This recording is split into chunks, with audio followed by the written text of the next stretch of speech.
Good morning. It's Monday morning, October 19th, and this is Maria Quattrone with Be the Solution, and I am happy to welcome my guest and colleague, Marat Tsirelson. Did I say it right? Yeah. Yes. Okay. Excellent. How you doing, Marat? I'm good. How are you? I'm fantastic. Excited to talk with you today. Same. Thank you.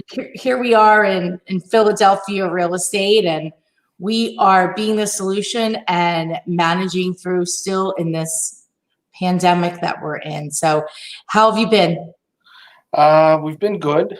Definitely managing through the pandemic, going through some of the challenges in the whole building side, and figuring out ways to get through the supply chain issues or getting back on track, getting the subs back into good workflow.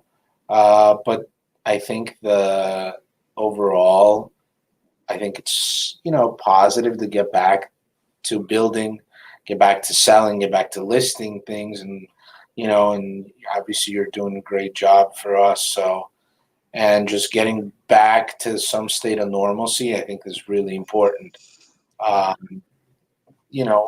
There's definitely challenges, but I feel like the next couple months, the last quarter of the year and the first quarter of next year will be super important for us home builders. And the only thing that we can do is kind of concentrate on what's in front of us, and that's putting a good product out there that the consumer is happy with, and just trying to get, fans of our product. That's kind of the goal. So trying to put those little extra touches when we're putting out a product so people that purchase our homes, they're comfortable, and then trying to give them as many incentives as we can to purchase, and giving them some financing solutions with our mortgage company, the lending group, and that's kind of what we've been concentrating on since May, since we were we're back up and running. That's a lot. That's a lot going on, a lot happening. Well, I'm going to take a step back for a second. Sure. Tell us how you got into the industry, and what you were doing before this. So I got into the industry through finance. Construction was not my primary area of expertise. It was more finance. What year was that? I started in the mortgage industry in 2003. So soon after college, I got into mortgage and lending. And I spent some time down in South Florida in 04, 05, 06, 07, all the way through 2010. And that's not a bad place to be. No, it was great. I mean, my office was across the street from the beach for 6-7 years. So were you in Lauderdale or? We were in Sunny Isles, which is outside of Miami, and then we had an office in Fort Lauderdale. We still have an office actually in Boca, so for the lending company. And then the industry took a turn in 07, 08, and we kind of had a lot of default loans that we had to work through. And as we started to work through those default loans, we started getting into the construction business. First, it was more on the light rehabs and some just light remodeling. And then over the years, it became, multifamily construction ground up. And then when I had my first daughter, and we were my wife and I were just in Florida by ourselves, we decided to come back because all of our family's back here in Philly. And that's how we entered more heavily into the Philadelphia market sometime around 2010, 2011. So that kind of came organically, how you got into the business. Yeah, it was pretty organic. Like it was just, it was just kind of the next step as we were lending, and then we weren't lending for a little bit, and during 07, 08, And we were working through modifications and short sales, and people were struggling, and a lot of people were losing their homes. It kind of morphed into construction, almost inadvertently, really. So, Wow, yeah. that's pretty interesting. So Yeah. which side do you prefer? The right or the I financing or the building? I love both sides. I think I prefer the lending side just because my wife always makes fun of me that she's the one that does everything around the house, and it's her, like the toolbox is hers and not mine, because I'm not the most handiest person in the world. But on the building side, strategically, obviously, I read plans and do all that. But Of course. from a hands-on perspective, because that's not the field that wasn't really my background. But on the building side, it's always fun because for me, one of the most interesting things throughout the day is figuring out ways to overcome challenges. And on the building side, I feel like I'm still learning every day. Not that I'm not learning on the lending side, because I always am, but on the building side, there's just so many more facets and so many more challenges, because it's a tough field, and especially as you're getting into bigger and bigger developments, and you have more and more variables, subs, and permits, and inspectors, and weather conditions. So all these factors come into play when you're building a home, and it's up to you to solve the challenges, and so And be the solution. and be the solution, exactly, and be the solution, and stay ahead of it. That's really the most important thing. The solution is to stay ahead of it. I call it managing expectations and getting in front of anything that it could be a possible um, barrier to getting whatever it is completed. Like, what could possibly go wrong, right? Here's all the things that could go wrong. How do we stay in front of that by mitigating as many of those off the list as possible? Yeah, absolutely. Just like, on the purchase transaction, there's so many things that can happen. And, if you stay ahead of the transaction, like, you guys do a really good job, and you're always updating us, the builder. And that's really important because it sets good expectations. So we're ahead with the buyer, and then, and the buyers are happy. And ultimately that's the goal for us to have a referable experience, quote unquote, with the buyer. And then you guys do a really good job with that. Or at least make us feel comfortable with the transaction. Yeah, thank you. Appreciate that. It's an interesting business for sure. I love it. I think that it's an opportunity to help people with one of the biggest decisions or just decisions of their life, whether they're buying or selling real estate. And I especially love working with builders and developers like you, Marat, because I take it very seriously that this is your business. Like, so we got to get this stuff done. And I don't know, I kind of built my business based on that and helped a lot of people make a lot of money, because right, you make your money on the buy, right? Yeah, absolutely. You make your money on the buy. Speaking of which, I mean, there hasn't been a lot of buys. What's going on? What do you think's going on? So it's a real challenge to find the deals. I think a lot of people are unsure of what's going to happen, and so they may not be selling. And the inventory is very low. It's very challenging. Whether you're trying to find one single lot or one single home, or you're looking for, a project that's 10 or 20 or 30 homes. It's challenging on both ends. So I think that people are having a tough time evaluating even what the property is worth. So, if I'm a homeowner and I have a distressed property, I'm hearing all of this, the real estate's booming. So I may be overvaluating some of the stuff right now. Or maybe I just don't want to sell. So that's where we're finding challenges, is to making those deals work post-pandemic. So the deals are definitely hard to find. Yeah, I think it's extremely challenging, Marat, right now, especially for commercial, and meaning,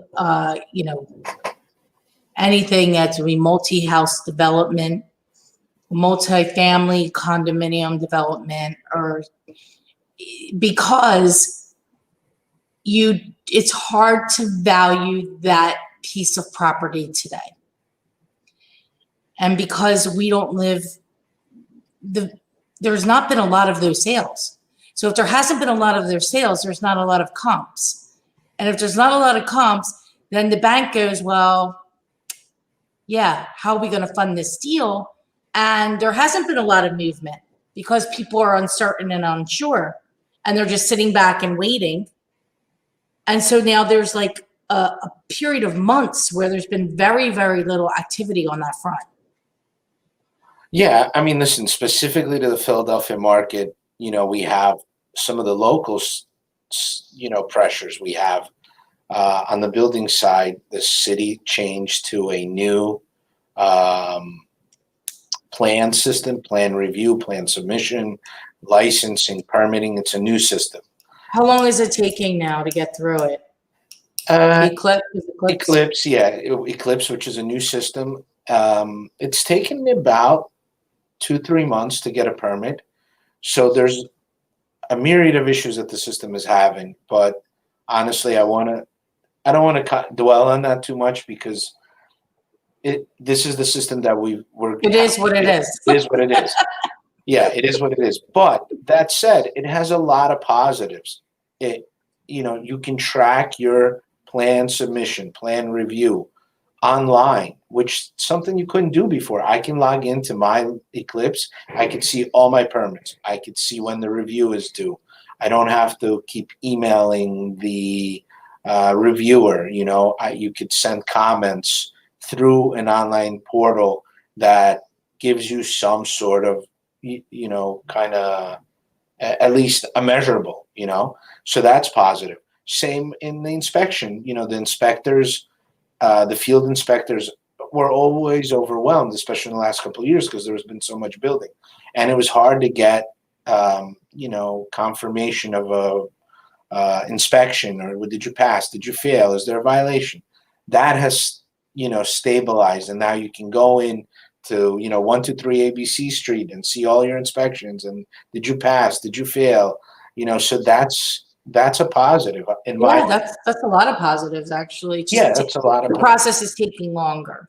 The process is taking longer, and I think that's more of a global issue. Obviously the city is not fully reopened. They're working in cycles. So, but I think the groundwork for the system that's in place is actually going to benefit us, hopefully in the future, when we reopen and we're back to, full strength, quote unquote. Even like the appointment setting, to go down to the city of Philadelphia and get a permit. The old way was you'd go down on a Monday or Tuesday or whatever in the morning, you got a ticket and you sat there until your ticket was called. Now you get an appointment, a window, half an hour time slot. You show up and you're in and out there much faster. So a lot of, our expediters that we deal with, some of that, it made it easier. You don't have to sit 2-3 hours. So a lot of things are better in that sense. And, I think they're working through the glitches. It's gotten better since it's gone live, which was like right around when the pandemic hit. Kind of good that they actually pushed it live, because then what would have everybody have done? You couldn't even submit it. You couldn't go down there. Exactly. You couldn't go to the municipal services building. Exactly. Yeah, absolutely. And I think it's a blessing in that way, for sure. Yeah, absolutely. And also I think it helps, individuals to stay on top of their permits a little easier, and they're doing a better job in making sure the insurances are there for general contractors, and just updating those things. We've unfortunately had some situation in the city of Philadelphia where there were some collapses, people were underinsured or uninsured. They're staying on top of that a little better, which, good or bad, there's some barrier to entry now on the general contractor side, which we didn't see, before. So people that are building are being forced to be more responsible, making sure they have their insurance, making sure workman's comp is there. So that, I think that those things are positive and they're important. And the city is doing, I'm sure it costs a lot of money, and they're doing the best they can with the resources they have available. And as many negative things as I could say about it, I think ultimately over the long run, it's going to be a positive. We work in South Florida, and most of the municipalities and most of the cities are all electronic and online, and the inspections are scheduled online, just like kind of the city of Philadelphia is going to. So, obviously there's some political, economic, global pressure that everyone's dealing with, but I think locally to the city of Philadelphia, those are some of the positives that are happening. And hopefully when we get back to full strength, you're going to see a lot more building and less time frame to get a permit. And I think there's, if I'm not mistaken, I read an article that the abatements possibly being extended. So that would be, the BIA went on the 15th to propose that they extend it to 2023. Yeah, that would be tremendous. I think it would be a big mistake if they stopped it the end of this year. Well, it's 6.5. The net effect of it is 6.5 years instead of 10 years when it's all said and done. But I think this time that we're in it's critical that they continue that 10-year tax abatement. I think it's going to be a little tough for the city for a little while, just getting people back and comfortable and with everything that's going on. It's not just, pandemic, you have encampment, you have all the other things that have happened, and people want to feel safe and secure, and anything that we can do to keep things in a positive side, I think is really important right now. Yeah, absolutely. I mean, listen, we technically lost a half a year so far, right? We were shut down for 2-3 months. And then by the time everybody got back up and running, so, the spring season was very short this year, and the summer season was shorter as well. And I think it's important for the city to try to, extend that abatement so we can bring in more and more homeowners into the city of Philadelphia. And, the more homeowners we have, the better it is for the restaurant business, the cafes, all of those other businesses that are providing services for people that live in the city. And it's definitely tough for the city to collect revenue right now because a lot of places are shut down or partially working, or, but the more people we bring into the city, I think the better it'll be for everyone. Definitely for us as builders. So yeah, for sure. Well, you need people in the city to go out to eat. You need people to spend money. And if you don't have the tax base, the taxpayer base, it's difficult for that to happen. And, there is definitely, I think, there'll always be a need for a good product in the under 600,000 range. I think the upper end of the market is going to be very difficult for some time based on the inventory accumulation that's happening right now. And it's, the more money you have, the more choices you have, period. So. Yeah, absolutely. I mean, there's definitely some flight to the burbs that we're seeing now, whether it's in the city of Philadelphia or other, major cities. But I think Philadelphia in and of itself is positioned well to get out of that funk as fast as possible. Well, I think one thing is really good. We see some people from New York coming. Correct. And so here's what I tell everybody, Marat. I say, listen, it all depends where you're at now. So you could be in New York, and Philly's a good choice because it's not as dense. It's still a city. It's a walkable city. I mean, our city is like 2.2 miles wide, right? River to river. It's 20, depending on where exactly you are. We figure it's like 26 blocks, literally from Fittler Square to Society Hill. And you could walk, I mean, people walk that every day. It's not, so it's small enough that it's, the time of recouping will be much less in months wise or years wise, as opposed to a city like New York City, who is struggling. I mean, that's a really, really tough place to be right now in Midtown, or, you could drive right through the city, Manhattan. Yeah, no, for sure. And hopefully, I love the city and all the restaurants and all the things you can do in the city. It's amazing.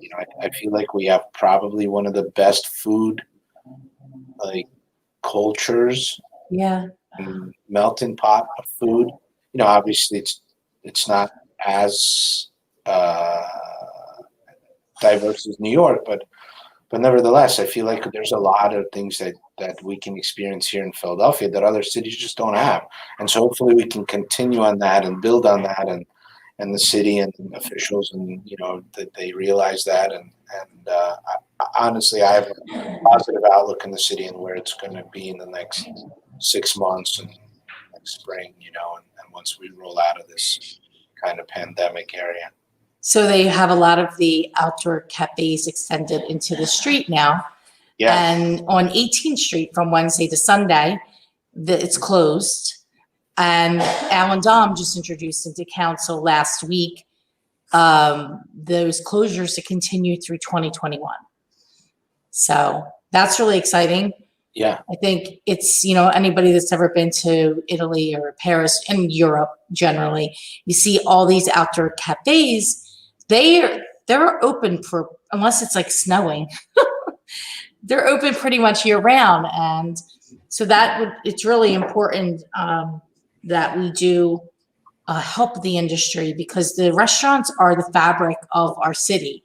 It's one of the things that makes Philadelphia so great is the diversity of them, and brings people together in a community.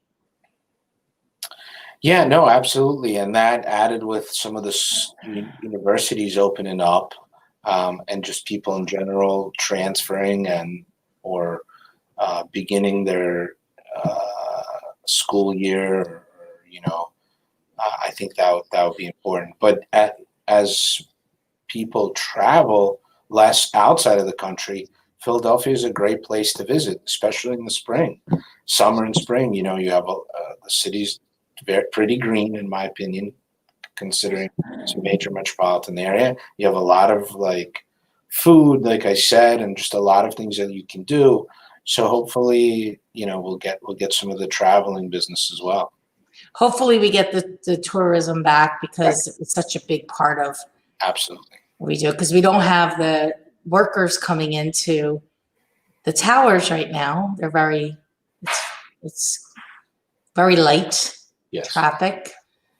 So if they're not coming in, then they're not going to restaurants. I mean, talked to a couple of different restaurateurs, and that business people entertaining is pretty much null and void. So it's important that the people that do live here do take advantage of going out and supporting them. So I think that The more that can do that, then that's going to keep them going, because it's definitely tough. Yeah, no, absolutely. And I think that, everybody can do a little more and more to take out and things like that. And then I think it's also important for people to be, during this time, financially responsible and see what they can do in order to, yes, save some more. And I say that because, obviously we own the lending company, and this is a great time to think about, okay, well, what's my rate on a 30-year fixed? What's my rate on a 15-year fixed? Can I go from a 30 to a 15-year and maybe keep the same payment or very close because the rates are low? Is this maybe a good time to take on an investment property that's like our rent roll because the rates are so low? These are historic rates, like historically low rates. And I think people should definitely take advantage of that. And in general, real estate over a long period of time has been, probably the first or second best vehicle for wealth generating. You have the stock market, you have real estate. So I think with the rates the way they are, it's really, really important for people to think about that and say, well, how can I maybe add something to my portfolio? Can I buy that investment property? Can I buy that multi-unit? Maybe get out of the comfort zone a little bit and maybe try a strip mall or something like that, and take advantage of that. I know Freddie and Fannie are still aggressively lending on the multi-unit side, and they have a great product where it's 30-year fixed. The first 3 years are interest only.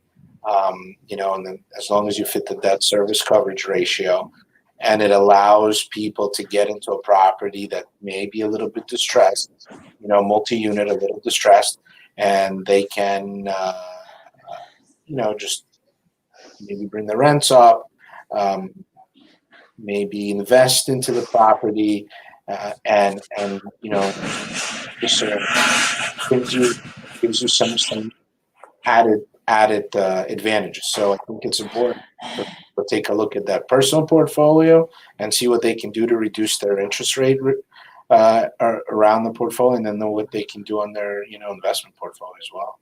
So there's an interest only for 3 years for an investment property? Yeah, it's more on the multi-unit side. So 4 units, or you have to do 5 commercial? plus. Oh, it's commercial. Okay. Yeah, it's commercial. It's a Freddie product. It's commercial.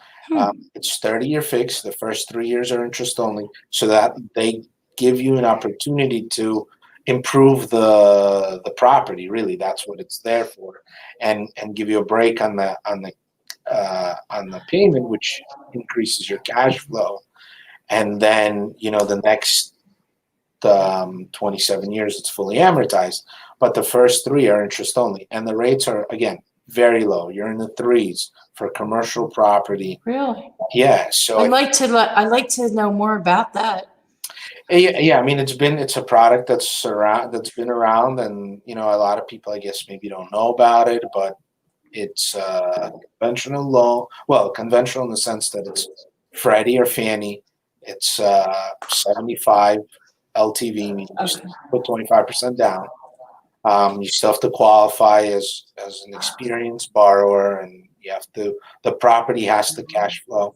So there is a debt service ratio requirement. Is it 1.25 or? Exactly, 1.25. They're all standard requirements. Okay. It's not very cumbersome. And then on the individual side, listen, you can get a 30-year fixed hovering around in the mid 2s, high 2s, and then money is so cheap. It's so insane.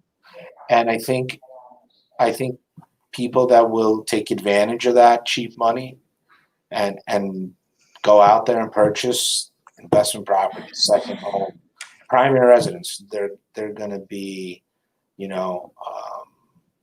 look back on the 10, 15 years from now and say, wow, that was a great deal, or that was a great investment. Although we've had a healthy run up in prices, I think by the rates where they are, it's definitely an offset. So, That's really cool. I didn't know about that product. Definitely would like to get more information about it. yeah, But money is cheap. And it's a great time to buy. People say, well, things are more expensive. Not everywhere. yeah. I mean, the city's pretty much holding the numbers, but in some areas they have to be adjusted down a little bit based on more inventory coming. Obviously, we all know the suburbs, the prices are higher. There's tons of offers. You know, there's some people that do want to have a single family house. They want to be in less dense neighborhood, and that's fine. And there's plenty of people who still, you know, want to be in. I always say this: if you were in a 1-bedroom apartment, you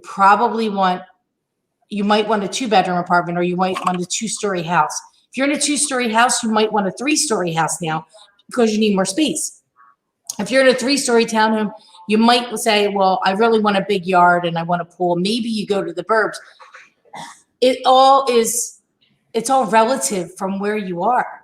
So not everybody is fleeing the city. They like people to think that, but we still have plenty of sales in the city of Philadelphia, downtown. So Yeah, no, this is, and I think this is a good time for people that live in the suburbs and we're teetering on like, oh, should I have that condo or like that home in the city that I can go to and go out to dinner and stay overnight and whatever. I think it's a good time to kind of like dip your toe into it, so to speak. And with the rates being that low, it's just, just makes so much sense. So. what's on the horizon in the home building arena? What are your thoughts over, what's going on with getting people to actually come to work, getting everybody to get back on track? So our biggest challenges are more the supply chain challenges, and costs. Lumber pricing has doubled. But we've had good experience in terms of getting the labor back up and running. All of our subs have pretty much opened up, and all of our subs are working, and they're eager to get new jobs going. We have a new project starting on in Passyunk Square, right across the street from Gino's and Pat's. We're going to be building 3 duplexes in a single family. So we're excited to get that project rolling. It took some time. We owned it for a while, and we had to go through community group, multiple rounds of community group, and it wasn't exactly what we wanted to build, but I think that it's going to be a solid project. And are the duplexes condos, or yeah, are they? We're going to condo them out. So the duplexes will get condoed out, and then there's a single family on the Wharton side. And all of our subs and our builder there that's going to be running that project primarily we've had good responses. So on the labor side, it's healthy. I think people want to get back to building. I think, because we lost spring and some parts of the summer, and then we have a new element that's coming up, the weather. So the weather's kind of going to start turning, and it's hard to pour concrete in cold weather. You can't do that, and just seasonally becomes a challenge. But I think for all the negatives, the positive are people are eager to get back to work. We're being safe. We're putting in the necessary precautions with masks and washing stations and all the things that are required in order to keep a safe building and working environment. And hopefully the supply chain issues will ease up as other parts of the country reopen and some of the factories are reopening. Because I think for now that's been our biggest challenge in the last couple of months. Appliances are a challenge, lumber is a challenge. Even your HVAC unit, your air conditioning units are becoming a challenge because the factories that were manufacturing them were just closed. So it's all affects. It's a domino. Everybody's all affected. Yeah, absolutely. It's having patience, being kind. I think super Absolutely. important right now because, it's nobody's fault. This, that, the other didn't happen. Okay, well, we're still waiting. We're waiting. And, I said that to the buyers in this. Look, there's things that they can control. There's things that they can't control. And it will get done and it will happen. The project on Morton Street, the single family, does it have parking? No, it doesn't have No. parking. We could not get a garage approved. We couldn't get a curb cut approved. What we did was we tried to get creative. So we have a garage door. So if you have a small vehicle or like a bike or a motorcycle or something like that, you will be able to pop the curb and go and drive up, but there's not official parking, unfortunately. Got it. It's a tough group over there. That's a very difficult community group. We went in with a 5-story, 12-unit condo with ground floor parking, and after 4 years, we're back with 3 duplexes and a single family. Oh boy. Yeah. And, at this point, it's like, let's get this done and over with.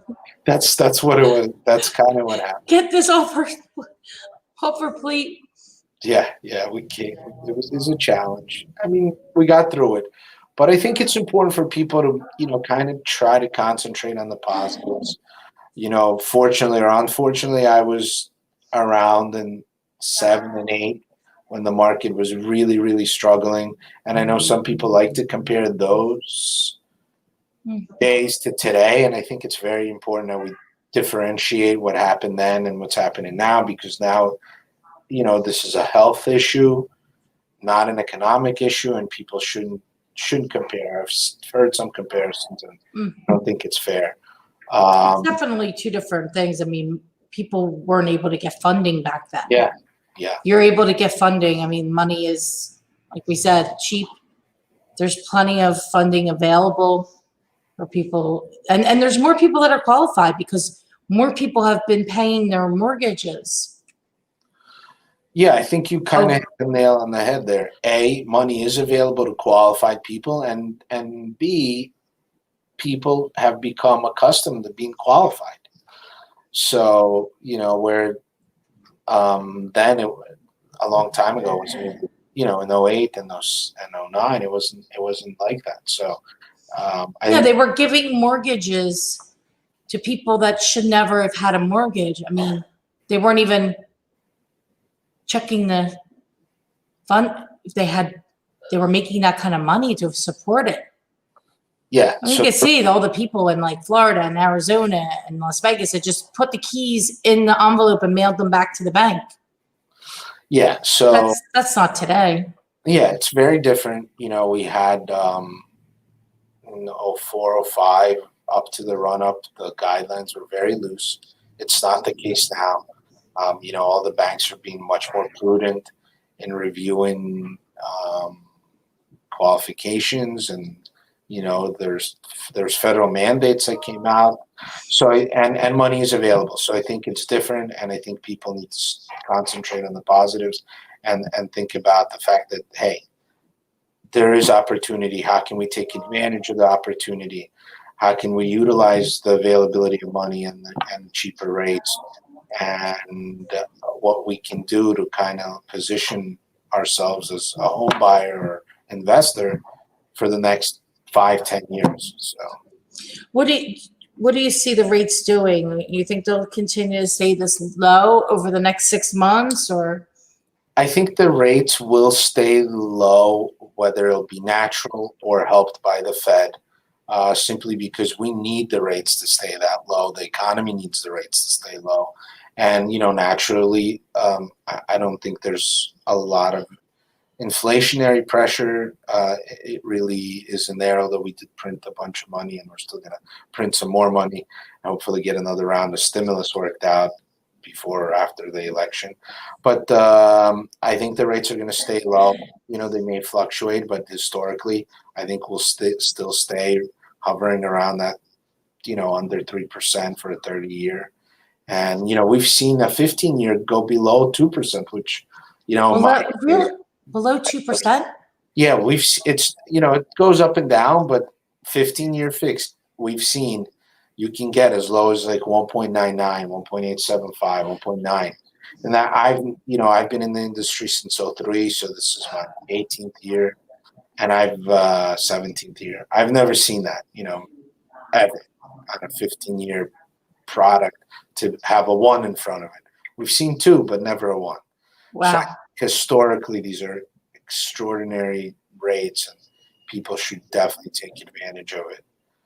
And you add that, and the tax abatement hopefully gets extended, and for the next 10 years, you have a pretty cheap mortgage payment, and in many cases, cheaper than rent. So how can you beat that? And you got to get out of renting into a home. I mean, that's where the people make their money, in their home. You can become wealthy by owning real estate over time. It's a very, very safe investment over many, many, many years.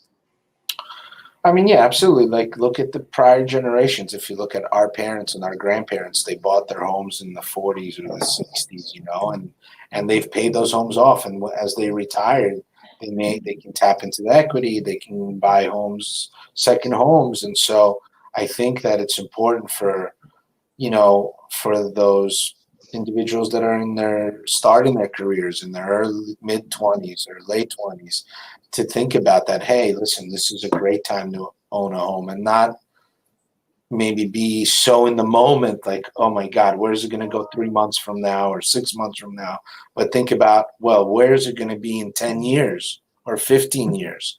And I'll be paying down a home, and it'll be like a piggy bank, so to speak. I'll be putting money in the piggy bank every month. And that's look at it that way, not think of it so much, especially primary residence owners. I mean, if this is your first home or your primary residence, don't get so caught up on where the market's going to go. 100%. You could put as little as 3% down. Yeah. Get a conventional loan. There's CRA money, there's grants, there's all kinds of stuff that's available. 3.5%, I guess, if you're going to be FHA, but you can think about that. The barrier to entry is so low to get into a property, as long as you qualify with your score and your finances, and you have enough, you're making enough to support that mortgage. I think it's like an amazing time to be a first-time buyer, because there's so much opportunity, and over time, so much upside. I bought my current house. We're in it 9 years, and it doubled in price. Yeah. Doubled. Yeah, no, absolutely. I think it's a great opportunity for first-time home buyers. Rates are low, money's available. I think as a seller and as a developer, we're trying to give additional perks, some upgrades, upgrade packages and appliances. And I think it's important for first-time home buyers to take advantage of some of those things right now, because they can, if they're buying in the city, and, or the burbs may be a little tougher. But if you're buying in the city and you want to be in the city, if you're 25 to, in that 30, 40 range, and this is your first home, I mean, I think the city's the way to be. You have food, entertainment, walkable, like you said. The burbs are a little different, but I think it's a great time to take advantage of those rates. You have the Eagles. You have the Eagles, yes. Although it was still an exciting game yesterday, and we lost, but by 2 points. Well, there was people in the stadium. I was excited. I know there wasn't a lot of people in the stadium, but we're making progress, right? Yeah, that's what it's all about. You need energy. Like, the city needs energy. So the more things that can safely open, have that energy, and people are, energy breeds energy. So I said, one of the things that I focus on is bringing good energy, and so that I can give out the energy, and then also getting energy from others. But the Eagles give energy, whether they won or lost, it's still energy. Yeah, no, excitement. absolutely. It's important for the city to get back into football. We're a big football city, so. Yes, we are a big football city, and I'm losing my thing here, and a big sports city. Yeah, big sports city. All of our sports. Yeah. We love all of our teams. They're great. Flyers, Sixers, Phillies. No. Wow. It has been a year. That's for sure. And I'm praying that things are getting better sooner than later for all of us. So we can I don't know if normalcy is the right word, but I like to get back on track of a little bit closer to where we were before. Yeah, absolutely. I couldn't agree with you more. So there's some things that you do. I like that you have your company provides closing costs for the buyers who purchased your product. Yeah, as a home builder, we offer seller concessions if you use our lending company. We offer upgrades on tile, floor, your kitchens. Especially on the new construction side, if you get that contract early enough, we are able to pick finishes. And that's important for someone so you can customize your home. Usually, that's really in the past have been for your really higher end homes, but Right. We're offering that in that 300 to 600 space. You get your contract in time, and you can choose your floor, your tile, etc. We'll give you an allowance, and then we try to do some of the smaller things. One example I always try to fit in where we can is a pot filler. It sounds so simple, and again, it's something that's usually relegated for a more luxury home, but we try to put that pot filler into that 400 to 600 space, and it seems so little, but it's very convenient. You're cooking, you're making pasta, whatever, and you don't have enough water. You don't have to carry your pot, to the sink and back. So those are little details that little things. Yeah. Yeah, I would say that it sets it apart.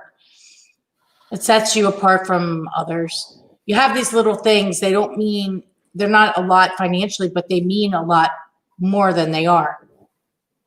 Yeah, one of the things I try to talk to all of our subs, and when we're building that home for the end user, try to think of it as your home. Like, what would you put in? What can we do? What finishes can we put in? Obviously, there's budget constraints. We have to be fiscally responsible, but try to stretch that budget as much as we can. Yeah, and then the buyers, if they have a little extra money, they can get some upgrades if they want to put in that fireplace or, hire an upgraded tile or flooring. And I love when builders allow buyers to select their finishes, because then the person really gets the house that they want. And especially in this price range, you don't get to do that often. Yeah, absolutely. I mean, I think we try to do that. And then also, if you're going over the allowable budget, because bringing it back to rates are low, and a lot of other vendors are giving out specials. Your appliance packages, 0% financing, all of this interest-free products and stuff like that that's out there, that you can take advantage of that as a homeowner and say, all right, well, I want to go up in the appliance package, and you as the builder you're going to give me X amount of dollars towards that package. But on top of that, I could take advantage of, the specials that are going on right now, 0% financing, and put that, Right. go with that upgraded Right. fridge or whatever it is. So That's a good point.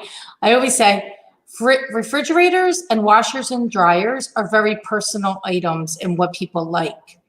So it's best if they get to pick it themselves. Some people want it top loaded, some people want it side loaded, some people want the water and ice coming out the front.